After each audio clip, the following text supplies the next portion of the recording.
Welcome to journalist TV news. రాష్ట్రంలో కాంగ్రెస్ పార్టీకి బలమైన జిల్లాగా ఉన్న ఖమ్మం జిల్లాలో పార్లమెంట్ అభ్యర్థిత్వం ఖరారు చేయడం కత్తి మీద సాములా మారింది. అధికారంలోకి రాకముందు ఒకలా వచ్చాక మరోలా వ్యవహరించడాన్ని నిజమైన కాంగ్రెస్ వాదులు జీర్ణించుకోలేకపోతున్నారు. ఖమ్మం పార్లమెంట్ నియోజకవర్గానికి డజన్ మంది ఔత్సాహికులు పోటీ పడుతున్నారు.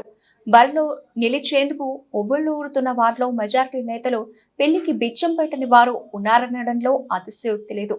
అలాంటి వారంతా పార్టీ అధికారంలోకి రాగానే నిజమైన కాంగ్రెస్ వాదులు అంటూ కొత్త సరాగాలు పోతున్నారు. పార్టీ కష్టకాలంలో మొహం చాటేసి గులాబీ నేతలతో లోపాయికారి ఒప్పందం చేసుకున్న వాళ్లంతా బరిలో సై అనడం కోసం మెరుపు. పార్టీ అధికారంలోకి వచ్చేందుకు అన్ని రకాలుగా శ్రమించిన వారికి టికెట్ ఇస్తారా, లేక పార్టీ వినాశనమైనా పర్వాలేదు తాము బాగుంటే చాలు అనుకున్న వారికి జై కొడతారో మరికొద్ది గంటల్లో తేలనుంది. ఖమ్మం జిల్లా రాజకీయ చదరంగంపై పొలిటికల్ అనలిస్ట్ మరటి రాకేందర్ రెడ్డి విశ్లేషణ. రాష్ట్రంలో కాంగ్రెస్ పార్టీకి బలమైన జిల్లా ఏదైనా ఉందంటే దానిలో ఖమ్మం జిల్లానే ప్రథమ స్థానంలో ఉంటుందని చెప్పవచ్చు. రాజకీయ వైరుధ్యాలు ఎన్నున్నా, రాజకీయ పార్టీ ఎన్ని వచ్చినా ఖమ్మం జిల్లా అంటే కాంగ్రెస్ కంచుకోటగా కొనసాగుతుంది. అదే తంతు గత ఎన్నికలో కూడా నిరూపితమైంది. కానీ ఖమ్మం జిల్లాలో మాత్రం రాజకీయ అనిశ్చితికి కారణం ఎవరనే విషయం మాత్రం కొంత మీమాంస నడుస్తుంది. చర్చోపచర్చలు కొనసాగుతున్నాయి. ముఖ్యంగా ఖమ్మం పార్లమెంటు పరిధిలో 7 అసెంబ్లీ నియోజకవర్గాల్లో 7 అసెంబ్లీ నియోజకవర్గాల్లో కూడా కాంగ్రెస్ అభ్యర్థులు బంపర్ మెజార్టీతో గెలుపొందారు. గతంలో ఎన్నడూ లేని విధమైన మెజార్టీ ప్రజలు కాంగ్రెస్ పార్టీ కట్టబెట్టారు. కానీ గత నెల రోజుల నుంచి ఖమ్మం పార్లమెంటు కాంగ్రెస్ అభ్యర్థి ఎవరనే విషయంలో మాత్రం కొంత తర్జన భర్జన కొనసాగుతున్నాయి. రకరకాల పేర్లు కొనసాగుతున్నాయి. మూలను కూర్చున్న ముసలమ్మ కూడా నేను జై కాంగ్రెస్, నాకు టికెట్ అంటూ పోలోమంటూ పోటీ పడుతున్నారని చెప్పవచ్చు. ముఖ్యంగా దానికి తగ్గట్లుగానే మీడియా సంస్థలు కొంత కులగజ్జున్న వ్యవస్థ కావచ్చు, రకరకాల ఆర్థిక వనరులు, ఈ అంశాలన్నిటి కూడా కూడబలుకుంటే రోజుకు ఒక కొత్త పేరు కాంగ్రెస్ అభ్యర్థిగా ప్రచారంలోకి వస్తుంది. దీంతో కార్యకర్తలు మాత్రం కొంత అయోమయం నెలకొంది. అసలు కాంగ్రెస్ పార్టీని ఏం చేద్దామనుకుంటున్నారు, భవిష్యత్తులో మరింత బలోపేతం చేద్దామనుకుంటున్నారా, లేదా వర్గ విభేదాలకు ఆద్యం పోస్తూ ఎవరి పబ్బ వాళ్ళు గడుపునే ప్రయత్నం చేస్తున్నారా అనే ఒక చర్చ కూడా బలమైన కాంగ్రెస్ నేతలలో కొనసాగుతుంది. ఎందుకంటే 2014లో రాష్ట్ర విభజన తర్వాత జరిగిన రాజకీయ పరిణామాల నేపథ్యంలో 2014, 2018లో 2 దఫాలుగా ఆనాటి టీఆర్ఎస్ పార్టీ రాజకీయంగా కొంత దుందుడుకు స్వభావంతో కాంగ్రెస్ పార్టీకి సంబంధించిన ఎమ్మెల్యేలని సంతలో కొన్నట్టుగా కొనుగోలు చేశారు. ఆ విషయంలో ఎవరు ఏమీ మాట్లాడలేని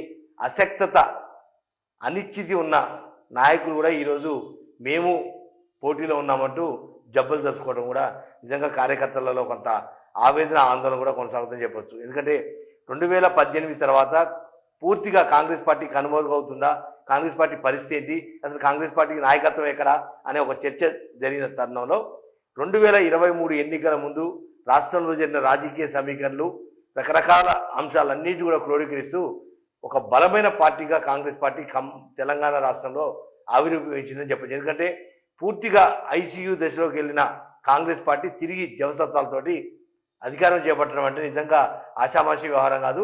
తలా ఒక చేస్తే తప్ప అది సాధ్యమయ్యే పరిస్థితి కాదు.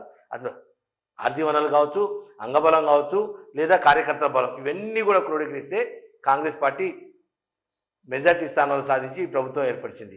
ఈ నేపథ్యంలోనే ఖమ్మం కాంగ్రెస్లో 3 వర్గాలు లేదు 4 వర్గాలు కొనసాగుతాయి. అటు రేణుకా చౌదరి, ఇటు పొంగులేటి శ్రీనివాసరెడ్డి, ఇటు మల్లుపట్టి విక్రమరెడ్డి, ఇటు తుమ్మల నాగేశ్వరరావు, నలుగురు బలమైన నేతలు 4 వర్గాలుగా ఖమ్మం జిల్లాలలో రాజకీయం కొనసాగుతుంది.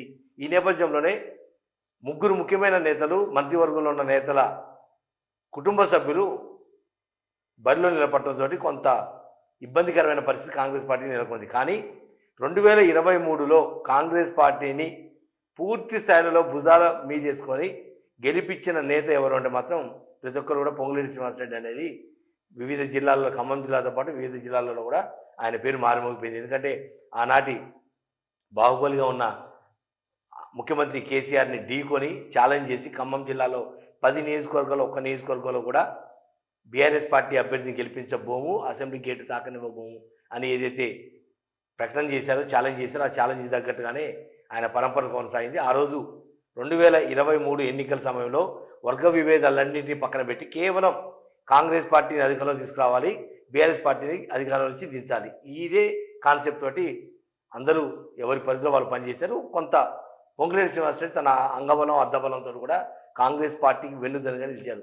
ఈ నేపథ్యంలోనే కాంగ్రెస్ పార్టీ నుంచి ఖమ్మం పార్లమెంట్ సభ్యుడిగా పొంగులేటి ప్రసాద్ రెడ్డి పేరు గత 3 నెలల నుంచి కూడా మారుమోగిపోతున్నా ఊహించని రీతిలో ఒక్కొక్కరు మొత్తం ఒక 10-15 మంది పేర్లు రంగంలోకి వచ్చాయి. ఈ నేపథ్యంలోనే రాష్ట్రంలో 17 అసెంబ్లీ పార్లమెంట్ నియోజకవర్గాల్లో 14 పార్లమెంటు నియోజకవర్గ అభ్యర్థులు ప్రకటించారు. కేవలం 3 పార్లమెంట్ నియోజకవర్గ అభ్యర్థులు ప్రకటించాలి. హైదరాబాద్, కరీంనగర్తో పాటు ఖమ్మం, ఈ 3 కూడా సామాజిక వర్గాల సమపాలన ఉండాలనే ఒక ఆలోచనతోటి కొంత వెనకడుగు వేశారని చెప్పి ఒక ప్రచారం జరుగుతుంది. కానీ ప్రస్తుతం పార్లమెంట్ అభ్యర్థి ఎవరు అనేది అధిష్టానం నిర్ణయించే పరిస్థితి ఉన్న నేపథ్యంలో ఈ ఒక్కసారి కాదు, మరో 5 ఏళ్ల పాటు కాంగ్రెస్ పార్టీకి జవసత్వాలు, ఆర్థిక వనరులు, అండదండలు, అభిమానుల అండ ఇవన్నీ కూడా క్రోడీకరిస్తూ కాంగ్రెస్ పార్టీ బలంగా ముందుకు సాగాలంటే ఒక బలమైన అభ్యర్థికి ఇవ్వాలి, లేదా పార్టీ బరువు బాధ్యతలు కూడా మీ చేసుకునే వ్యక్తికి ఎంపీ అభ్యర్థిగా ప్రకటిస్తేనే భవిష్యత్తు బాగుంటుందని చెప్పి కూడా కాంగ్రెస్ పార్టీలో పాత కొత్త శ్రేణులన్నీ కూడా ఏకతాటిపై ఈ వాదన వినిపిస్తున్నాయి. ముఖ్యంగా పొంగులేటి శ్రీనివాసరెడ్డి గతంలో 2014 నుంచి 2023 మొత్తం వ్యవస్థ మొత్తం చూసుకుంటే ఎక్కడికక్కడ కూడా కొంత ఆర్థిక వెన్నుదన్నులో ఉండటంలో ఆయనే ముందు వస్తూ ఉన్నాడు. ఏ కార్యకర్తకు ఏ ఆపద వచ్చినా తునవో పనవో సాయం చేసి కొంత ఓదార్పు ఇచ్చే పరిస్థితి మాత్రం కేవలం పొంగులేటి శ్రీనివాసరెడ్డి విషయంలోనే ఖమ్మం జిల్లా మొత్తం మీద మిళితమైందని చెప్పవచ్చు. ఈ నేపథ్యంలోనే పొంగులేటి ప్రసాద్ రెడ్డికే టికెట్ ఇవ్వాలనేది ఒక బలంగా వినిపిస్తున్న వాదన. కానీ కొన్ని కుల సమీకరణలు కావచ్చు, రాజకీయ సమీకరణలు కావచ్చు, ఎత్తులపై ఎత్తులు కావచ్చు, లేదా ఆధిపత్యాన్ని పూర్తిగా అడ్డుకునే ప్రయత్నం కావచ్చు, ఏదైనా కావచ్చు. కానీ ఇన్ని రోజులు టైం తీసుకోవడం అనేది కాంగ్రెస్ పార్టీకి ఒక మంచి పరిణామం మాత్రం కాదని కూడా సీనియర్ కాంగ్రెస్ నేతలు వ్యాఖ్యానిస్తున్నారు. ఎవరో ఒకళ్ళు ఒక పేరు ప్రకటించేస్తే కార్యకర్తలు పూర్తిగా ఎన్నికల ఒరవల్లో ఇమిడి అవకాశం ఉంది. కాబట్టి ఇప్పటికైనా కాంగ్రెస్ అధిష్టానం మరింత ఆలస్యం చేయకుండా త్వరగా కాంగ్రెస్ అభ్యర్థిని ప్రకటించాలని చెప్పి కూడా సామాన్య కార్యకర్తలు కోరుతున్నారు.